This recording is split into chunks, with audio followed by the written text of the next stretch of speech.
Huh?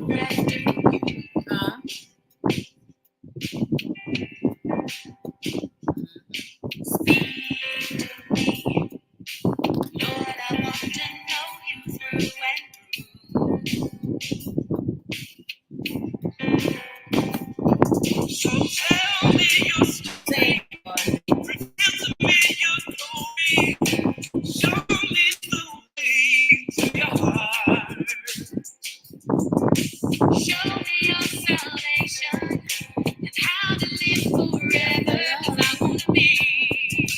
As you join me, let me know where you're coming on from. This is what you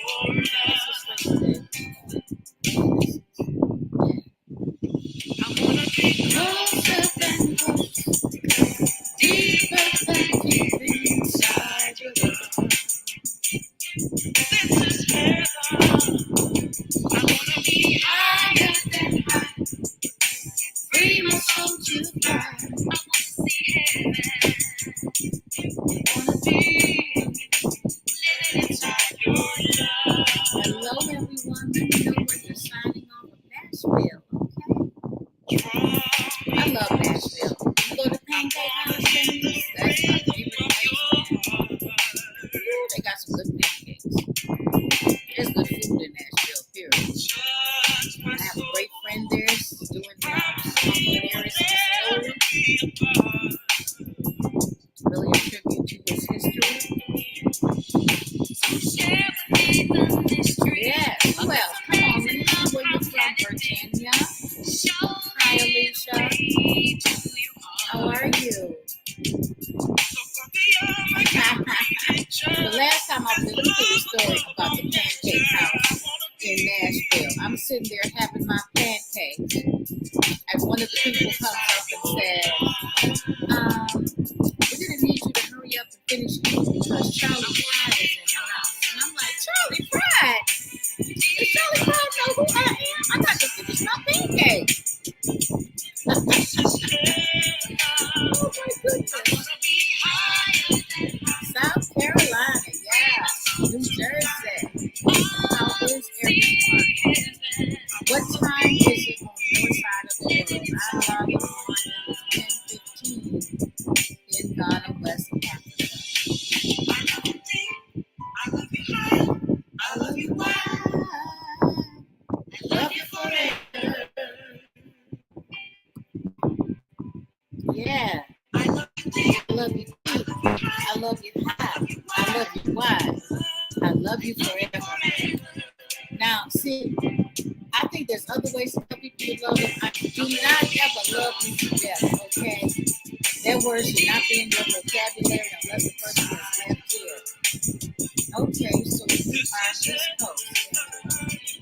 Greetings from Philadelphia. Hi, Susie. How you doing? So listen here. Here's the deal. I want to love someone to life today. Don't love them to death, okay? And everybody just say, I love you to life. I love you to life. I love you to life. Not death. Okay? When you prophesying over folks who leave early, okay? So I'm very good at death because I just believe that you transition to a much better life. It's my loss, but it's heaven's gain. You know what I mean? All is well. Yes, it is. So how's everybody feeling this evening? Some people are just getting off of work. How many people are still working remotely or have to go?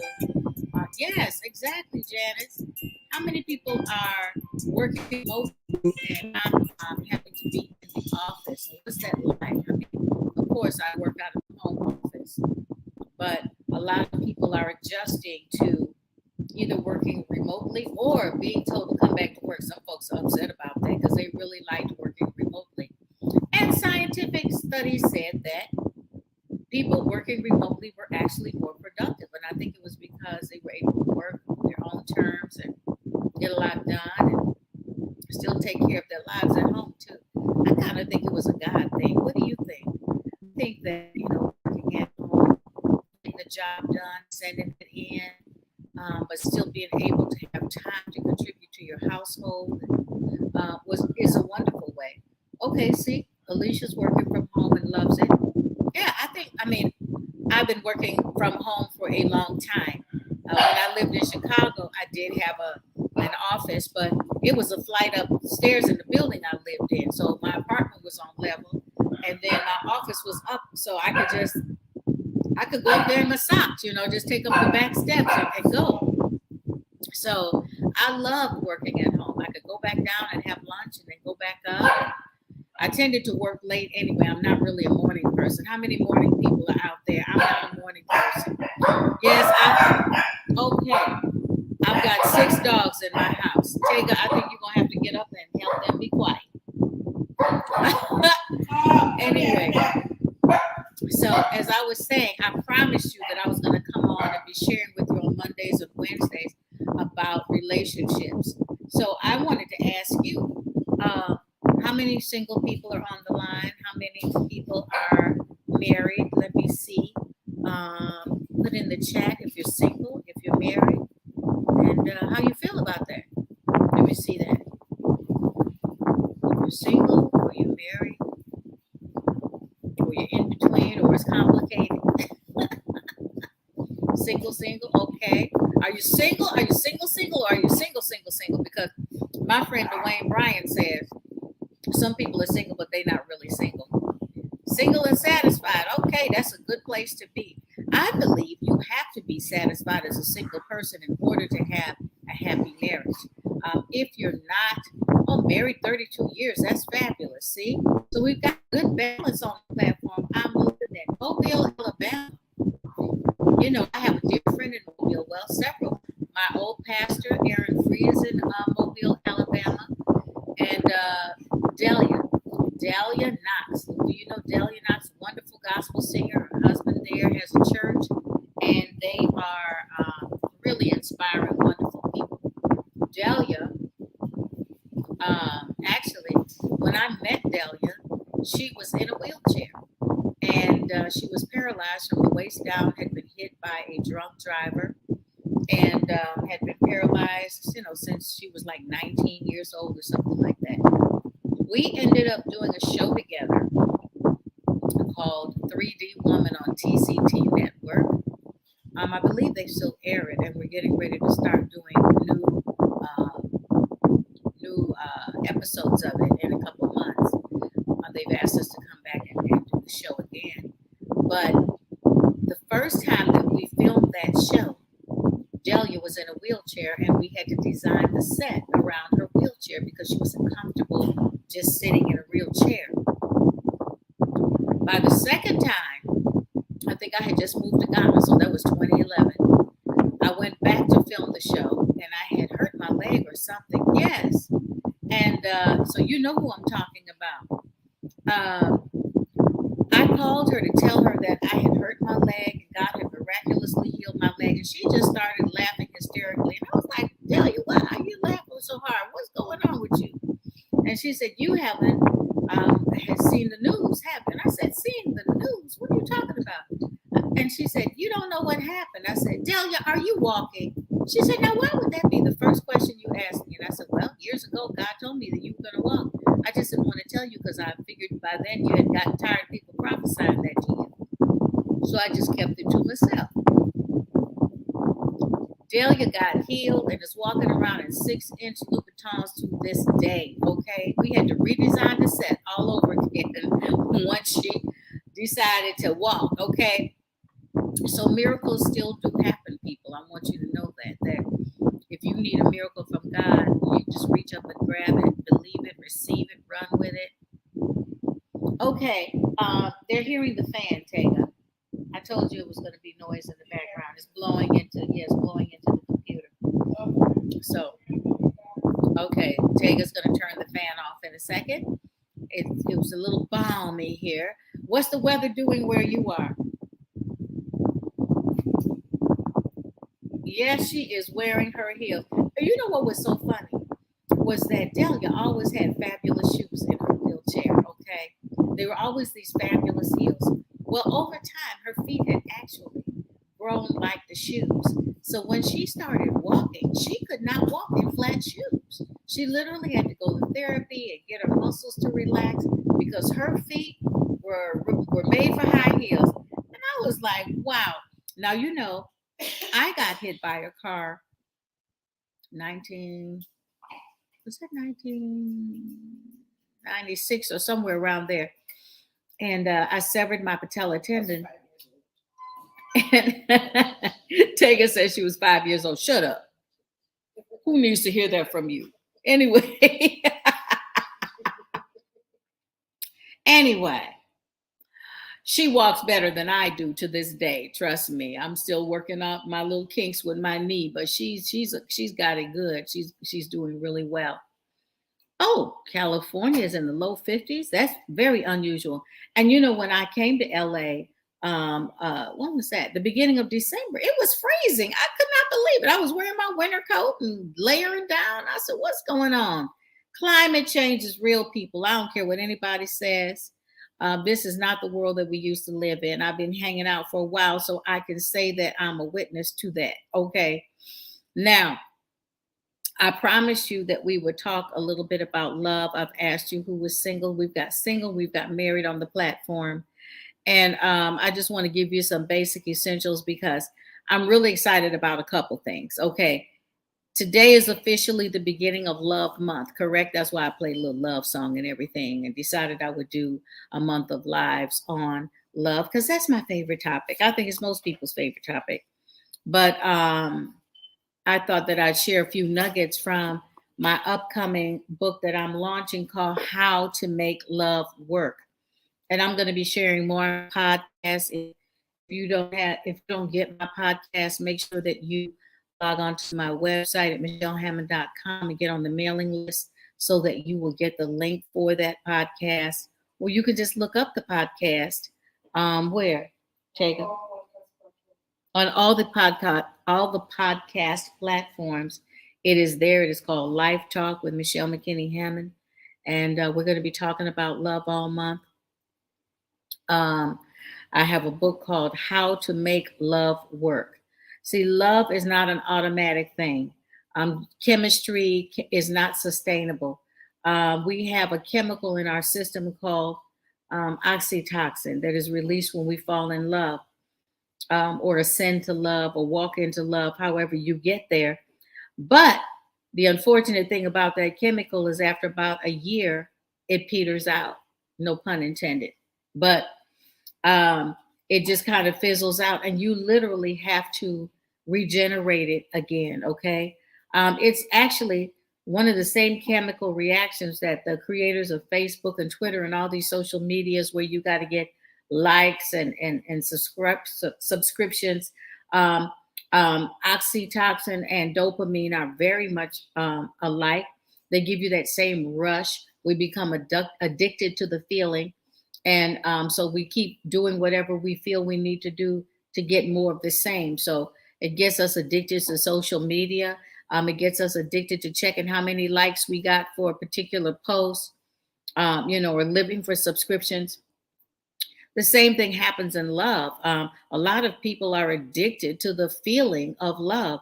They might not even be in a really great love relationship, but they're addicted to the feeling of having someone in their lives. And so it's really, really important for us to get a sense of self before we really commit to love. I believe that God is able to love as fully and as passionately and consistently and faithfully as he does because he has a full knowledge of who he is and he is satisfied within himself. I'll never forget, I was praying one day because I was mulling on the scripture that says, do not let a man say he is tempted of God, for God doesn't tempt anyone. God cannot be tempted. And I was thinking, well, why can't he be tempted? And God spoke to me and said, I can't be tempted because all that I desire and all that I require is already resident inside myself. I have the need for nothing outside of myself. And I thought, wow, what an awesome concept is that? When he talks about be holy for I am whole, that's what he's talking about. He's talking about be complete for I am complete. I am whole. Holiness is really wholeness. It comes from that holistic approach to life where you are complete in and of yourself, in the sense that if God is alive and living inside of you, you're filled to capacity. You're filled to overflowing. When you are aware of what you carry, um, it bears weight in your system, in your heart, in your spirit, in your emotions, and you find yourself not needing anything outside of yourself. You see, there's a difference between needing and wanting. I remember talking to a guy friend of mine one year, and he was saying, well, I don't really need a woman. If I need great conversation, I've got male friends that give me that. If I want to go on a trip and do this, I've got male friends that can go. Da da da. He was just going on, about all the things that him and his buddies hang out and do. And he said, so I don't really need a woman. I looked him straight in the face and I said, I would not want you to need me because I could disappoint you. I could fail you. I would prefer that you want me. Okay. You see, there's a difference between need and want. When you want something, you can take or leave it. When you need it, your life kind of depends on it, right? And if it fails you in any way, you're just done, and no one should have to live like that. When we have a great sense of who we are, it says we need to know ourselves, right? God talks about the fact that we should love our neighbor as ourselves. What does that look like? Loving your neighbor as you love yourself. So what does loving yourself look like? And he goes on to talk about the fact that, you clothe yourself. You take care of yourself. If you cut yourself, you're going to do everything you can to make sure that that area heals. And that is what he's talking about. He's talking about the concern and care. Okay. Now, everybody doesn't take care of themselves. And guess what? They're not good with other people either. You can tell how grounded a person is in themselves by how they treat and address other people. Right? So God desires that we're whole, that we're satisfied, that we're peaceful. As I always say, if you've been on here, one of my favorite quotes is desperation diminishes discernment. If I don't like me, if I'm not in full mastery of me, I'm going to look for someone to complete me. Okay. What are you looking for? Why do you desire to be with someone? Now, the married people on the platform will tell you that marriage is not the end all be all. And I always say it should never be a goal, because if it's a goal, you'll settle for anything to check that off the list.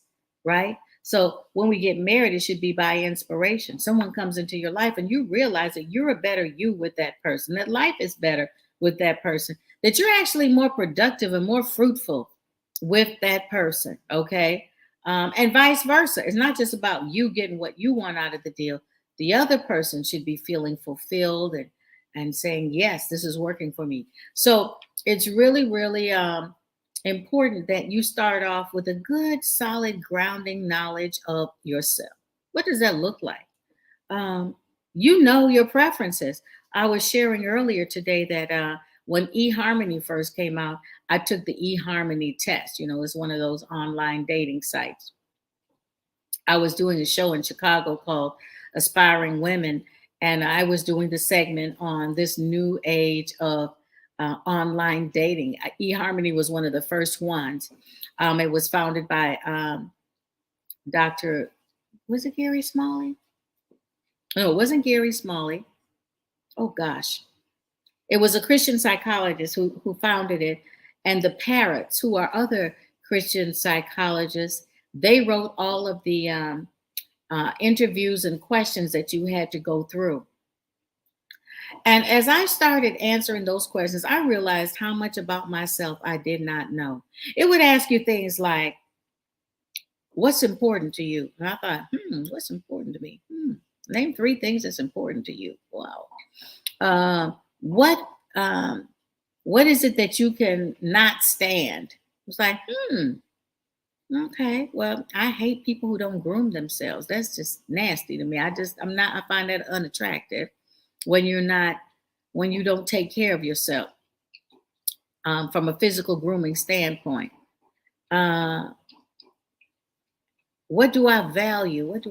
I value peace. I value security. So I had to start Thank you, Neil Clark Warren. Thank you. Good gracious. I don't know why. And he's such a delightful man. He told me, he said, it's going to take me about 3 years to find a mate for you. And I was like, why? He said, because you're a very powerful woman. That's going to take time. He was just so adorable. Dr. Neil Clark Warren, he's wonderful. Anyway, and then Les and Leslie Parrott. Can you believe that a couple is named Les and Leslie Parrott? Okay. Wonderful couple. So they were the ones that did the initial thing on eHarmony. So anyway, the questions just took me for a loop. I had to sit down and think really hard about myself, and it really made me realize that I had not taken time to be with myself and get to know myself. Now, why is that important? Because you do need to know what's important to you before you get into a relationship. It's been said that people are getting married later in life, and the ones that get married later in life have a higher success rate. Why? Because they know themselves. They know what they want. They know what they don't want. They know what they're willing to live with, what they're not willing to live with. And they have a vision of what their life should look like. I mean, if you come into their lives and you don't line up with that, they don't waste their time because they're already happy. I'm at that point, actually. I'm kind of like, don't come and mess up the happy. If you come, you better bring some more happy with you. But don't come and suck the life out of me and take away my happy. That will not work for me. Okay. I'm not in the space or the place where I have got to have a man in my life, to complete me. No, no, no. I am complete in Christ. And hopefully that makes me a really great gift for the man that wants to come into my life. You see how that works?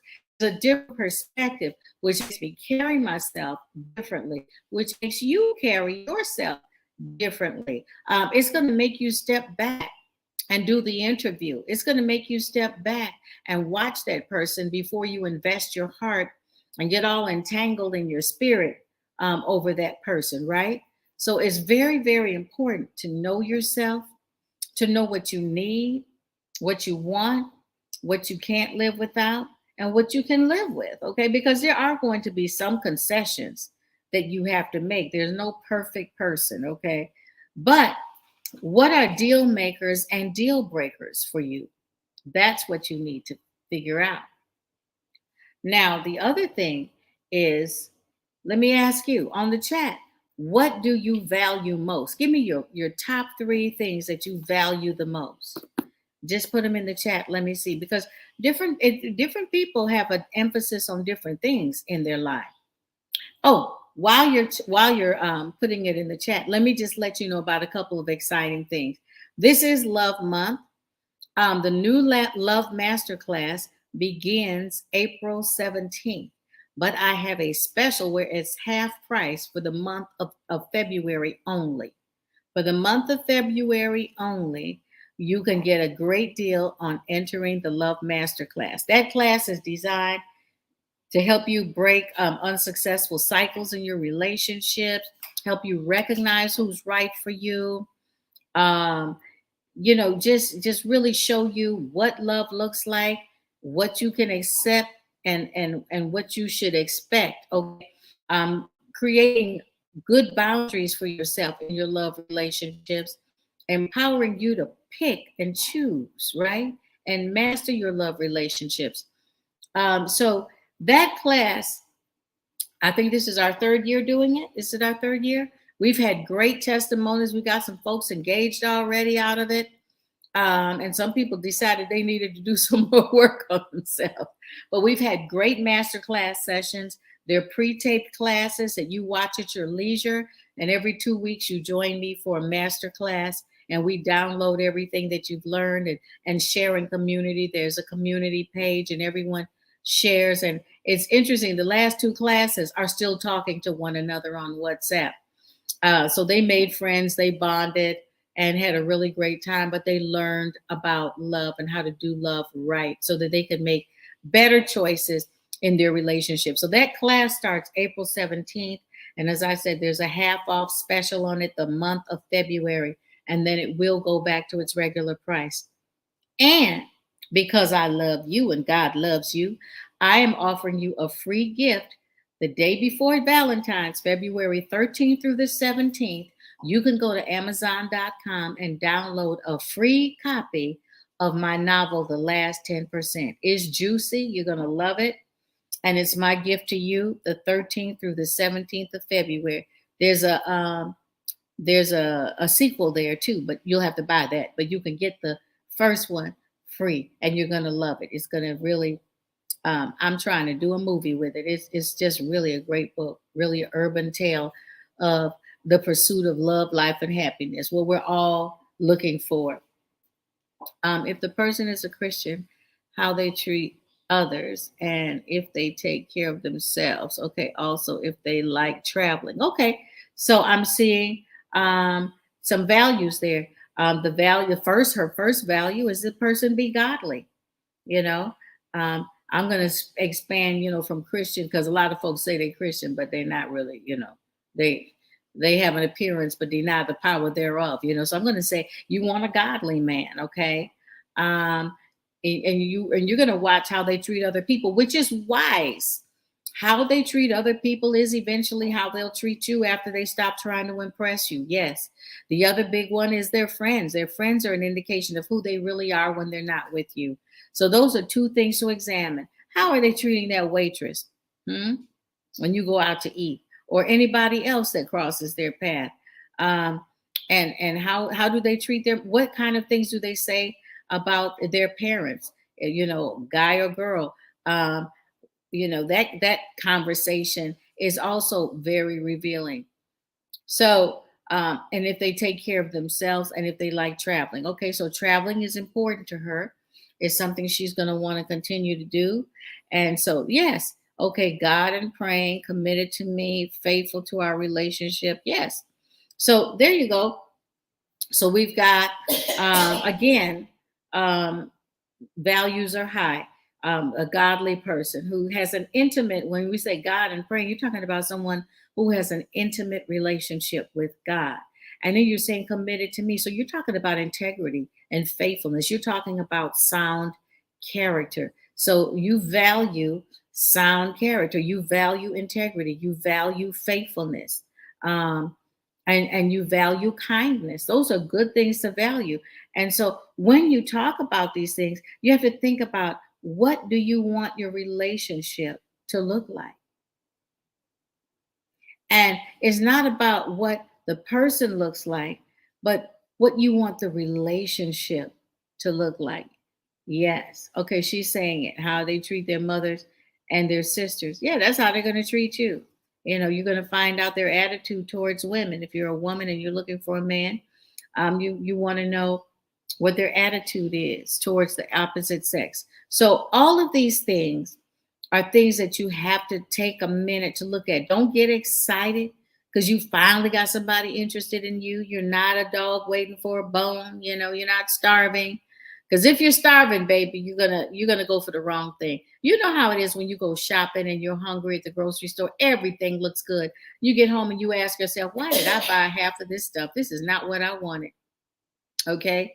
So it's very, very important to start from a place of wholeness, start from a place of being not selfish, but just self-content. It says um, contentment with godliness is great gain. Those two things, those two things will guide your choices: contentment and godliness. Okay, because that means you've got standards, and you're going to weigh them before you make any decisions or even open your heart to receive someone. You're going to stop and observe. Okay, not just listen but observe, because people say a lot of good stuff. And my one of my mentors was Bunny Wilson. She wrote Knight in Shining Armor. She always used to say, patience is the tool that uncovers deception. I always say, get your popcorn and watch a while. Let the movie unfold so that you can see who's really in there. What is that person really like? Some people can pretend for a little while, but eventually they get back to who they really are. And that's what you want to know. You want to know yourself, and you want to know who they really are. So when you're thinking about love, when you're looking for love, let love begin with you being sound, being whole, knowing what you want, having clarity about what your expectations are. A lot of relationships fall apart from unrealistic expectations. If you're waiting for that other person to make life happen for you, wrong expectation. Maybe on the next talk, I'll talk about the difference between expectations and standards. But I just want you to mull about that tonight. Um, how well do you know yourself? What do you value? And what do you want your relationship to look like? These things will guide you. Um, and you'll start measuring that person against a different set of scales that will keep you from making a wrong, quick investment simply because the guy is cute or the girl is beautiful. You know, it takes more than that for a relationship to be sustained. That person's got to line up with your values. And in order for you to have values, you're going to have to know yourself and know what's important to you. Take the time to do the homework and the hard work on who you are and what you need for your life to run in a fruitful way that brings you joy and peace. And as you pursue peace in your own life, then you'll attract the right person and you'll be able to recognize the counterfeits and recognize the real thing. Okay. Well, I hope I blessed you with that tonight. And if my ministry blesses you, you can always cash app me and PayPal me at MMH Ministries. Um, I love you. I will be back next Monday. And don't forget, free book, February 13th through the 17th. And the love class is up, and you can take advantage of the half off special during the month of February only. Then it goes back to the regular price. So God bless you. Hope that you have a great evening. I know many of you are heading home from work or getting ready to cook for your families or whatever, or go out to meet friends, whatever. It's the end of the day for you if you're across the world, and it's almost 11 p.m. where I am. But I just wanted to come on and encourage you because this can be a month that a lot of people have problems with, depending on the state of their relationship. February magnifies the topic of love and gets people all, hey, Robert, how are you? Yes, having a good moral character is important. Yes. Robert's a great man of God, and I'm glad to see him. So, anyway, I'm going to sign off for tonight, but I'll see you again next Monday. Okay. God bless you. Don't forget about the free book. What's today's date? The 1st. Oh, you got a couple days to wait, but put it on your calendar so that on the 13th, you rush and get that free book on Amazon. The Last 10%. Great novel. And sign up for the love class. See you soon. Bye-bye.